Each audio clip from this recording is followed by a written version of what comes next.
On parle foot. Aujourd'hui, on se retrouve pour une nouvelle vidéo. Aujourd'hui, on va parler du match qu'il y a eu hier soir entre le PSG et l'OL, qui s'est terminé sur une victoire du PSG courte de 2-1 grâce à un but d'Icardi dans le temps additionnel, alors que les Lyonnais avaient ouvert le score grâce à Paqueta avant l'heure de jeu. Neymar égalisé 5 minutes après sur penalty. On va revoir bien sûr les décisions d'arbitrage qu'il y a eu dans ce match. On va revoir la physiologie de ce match, tout en revenant sur les points importants à retenir de cette rencontre. Déjà pour démarrer, si on parle à peu près, déjà parlons des pénaltys pour qu'on soit déjà clair, clair là-dessus. Donc pour moi, personnellement, à vitesse réelle sur l'action, je me suis dit il y a pénalty. Pour moi, clairement il y a pénalty. Puis quand on voit le ralenti, on voit que Neymar tient les cheveux de Gusto, c'est ce qui fait que Gusto tombe et fait tomber Neymar avec. Et ce que je n'arrive pas à comprendre dans cette action, c'est que l'arbitre ne soit pas revenu au moins aller voir la VAR. Enfin, on ne les voit même pas parler avec la VAR, au moins avoir vérifié lui-même, parce que on voit clairement qu'il y a faute du Parisien qui amène le joueur lyonnais vers le sol. Et on ne comprend pas pourquoi il ne va même pas voir les images. On peut se dire qu'il fait ça parce qu'il voulait pas changer sa décision, il voulait maintenir sa décision. Mais bon, ça peut se comprendre. S'il veut, voilà, il voulait pas montrer qu'il s'était trompé. Voilà, les Lyonnais en paye le prix. Et ensuite, je voulais revenir aussi sur la semelle que met Di Maria sur Cacré, qui est pour moi aussi très très litigieuse, que vu la hauteur du pied de Di Maria, pour moi la VAR doit aussi intervenir là-dessus. Je comprends pas pourquoi il revient pas sur cette action-là. Parce que clairement, il peut lui faire extrêmement mal, et heureusement que Cacré se relève rapidement pour Di Maria. Sinon, pour moi, il y a rouge, rien à dire pour l'Argentin. Et enfin, le troisième point que je voulais revenir dessus, c'est, je sais pas si vous vous souvenez, le pied haut que met Boateng dans Donnarumma. Pour moi, ça pouvait être un peu plus que jaune, mais après on peut revenir, on peut voir que Boateng baisse un peu le pied avant de toucher Donnarumma, ce qui fait que pour moi il n'y a pas rouge là-dessus. Mais par contre, il avait gardé le pied en hauteur, pour moi il y avait clairement rouge. Mais pour moi, c'est un jaune orangé cette action, et c'est vrai que la VAR aurait pu intervenir. Franchement, qu'ils sortent le rouge là-dessus, ça ne m'aurait pas surpris, clairement, vu le pied qui n'a pas à être aussi haut sur un gardien. Voilà, on est revenu sur les points polémiques de cette rencontre, on ferme ces points-là, et on va revenir sur le jeu et qu'est-ce qui s'est passé hier soir. Donc déjà, au niveau des stats, on a vu des Lyonnais avoir le ballon assez souvent, j'ai plus la stat précis, mais au moins 40% de passes, un peu plus. On peut se dire que c'est quand même énorme, hein, en sachant que les Parisiens laissent à peine plus de 30% le ballon à leurs adversaires sur les 5 derniers matchs. On peut se dire que les Lyonnais ont joué, ont posé le jeu, on l'a vu sur certaines séquences où peut-être que l'année dernière, ils auraient décidé de jouer en contre et vite se porter vers l'avant. Là, non, ils ont préféré ressortir les ballons, gérer tranquillement les ressorties de balles pour permettre de garder, de faire souffler l'effectif et d'être placer une attaque comme ils savent le faire monter les latéraux, et aussi en cas de perte de ballon, faire un contre-pressing direct et qui peut être avantageux pour le Lyonnais. Donc c'est vraiment très très bien joué, la patte Peter Bosz va s'installer tranquillement sur cette équipe lyonnaise. On le voit notamment avec son milieu de terrain qui a beaucoup couru, Guimarães, Cacré et Paqueta, même Paqueta qui s'arrête des crampes à 10 minutes de la fin, si je dis pas de bêtises. Ça montre clairement que cette équipe a beaucoup couru. J'ai trouvé que les Lyonnais étaient très impliqués, et pour moi ils méritaient mieux que perdre ce match-là, car ils ont fait vraiment un très très bon match. On avait des phases de jeu, clairement ils mettaient en difficulté les Parisiens, ce qu'on a très peu vu, cette saison, même la saison dernière.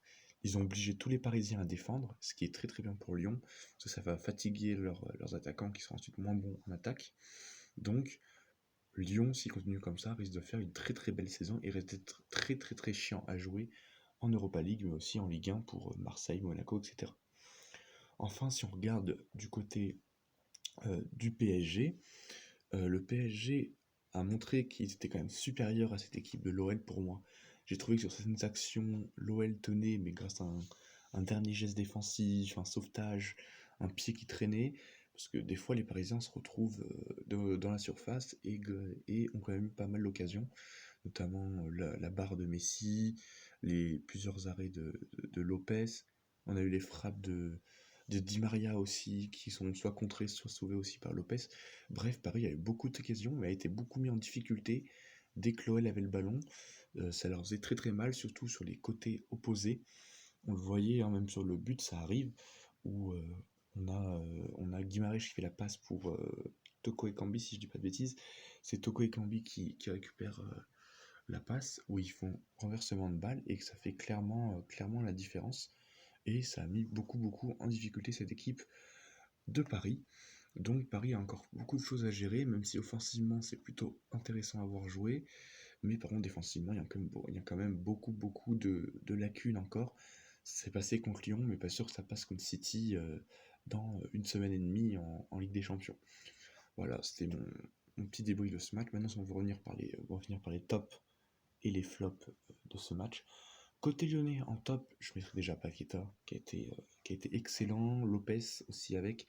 Mal Augusto, et je mettrais aussi Denayer. Ces quatre joueurs ont été vraiment très bons. Ce Paqueta, homme du match pour moi, hein, clairement. Même, il n'y a pas eu que son but, hein, il y a eu clairement un match très intéressant. 7 dribbles réussis sur 8. Donc c'est vraiment très impressionnant. En termes de tacle, il a été aussi plutôt bon. Il a récupéré plusieurs ballons, je crois 4 ou 5 dans le match, hein, de tête. Ensuite, Gusto a été vraiment très bon. Il a muselé Neymar quasi tout le long. À part sur le penalty où il se fait avoir sur son crochet, ce qui fait qu'il y a un petit décalage qui amène au penalty. Mais pour moi, il a été excellent. Il a couvert. Il a été très bon, même offensivement. Ensuite, j'ai dit Lopez, qui a fait beaucoup d'arrêts dans ce match. Au moins 5, je pense, qui était vraiment très bon dans ce match-là. Donc on voit qu'un Lopez qui retrouve son meilleur niveau, même si les relances étaient parfois assez compliquées. On l'a vu aussi des défenseurs faire des relances assez difficiles par moments, se mettre en difficulté. Et enfin Denayer, qui a été pour moi meilleur que Boateng sur ce match-là. Il a été vraiment excellent. Il a géré cette attaque parisienne qui n'était pas facile. Il a su bien les contenir. Et franchement, c'est vraiment une montée en puissance de la part de Jason Denayer qui va peut-être prolonger à Lyon. Côté parisien, je vais mettre Di Maria, qui a été assez bon, je trouve, dans ce match-là. J'ai trouvé très intéressant, très en forme, créatif. Il n'a pas hésité à combiner avec ses partenaires. Et pour moi, il a fait plutôt un très bon match. Pour moi, c'est le meilleur parisien sur ce match-là.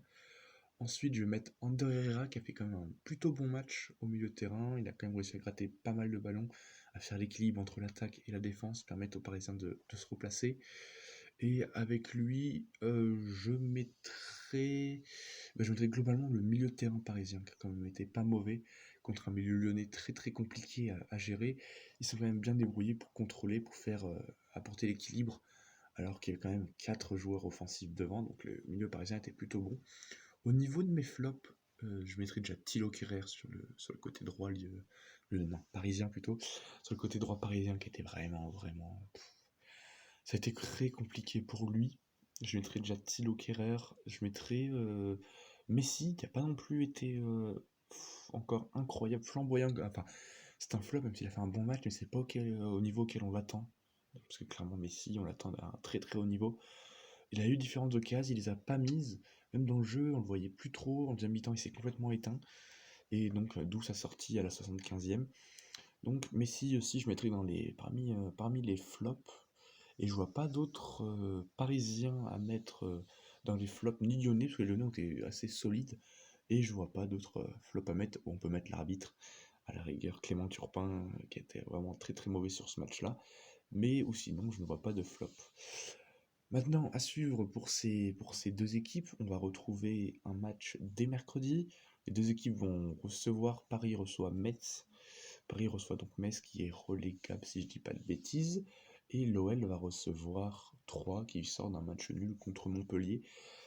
Des matchs plutôt abordables pour les deux équipes qui devraient normalement prendre les 3 points avant de jouer tous les deux encore samedi à 21h. Lyon reçoit Lorient où j'y serai personnellement au match. Vous aurez peut-être droit à un vlog, je sais pas encore si je vais faire ça ou pas. Et on aura aussi PSG qui va recevoir, ou qui se déplace à Montpellier si je dis pas de bêtises, un bon choc intéressant pour le PSG avant de recevoir City, où ça va recevoir City, tandis que Lyon va recevoir Brøndby en Ligue Europa. Voilà, c'était ma petite analyse autour du match PSG Lyon. N'hésitez pas à donner votre avis en commentaire sur ce match-là. N'hésitez pas à liker la vidéo si elle vous a plu, à vous abonner si vous découvrez la chaîne. Mettez aussi la cloche pour recevoir toutes les notifications de vidéos. En ce moment, je tourne moins de vidéos, je vais essayer de retourner, mais bon, j'ai repris les cours. Donc c'est un peu compliqué, même si c'est pas une excuse, clairement, hein. J'ai quand même du temps. Je vais essayer de vous ressortir plus de vidéos dans la semaine. Voilà, on va donc se quitter là-dessus. Portez-vous bien, c'était On Parle Foot, à bientôt.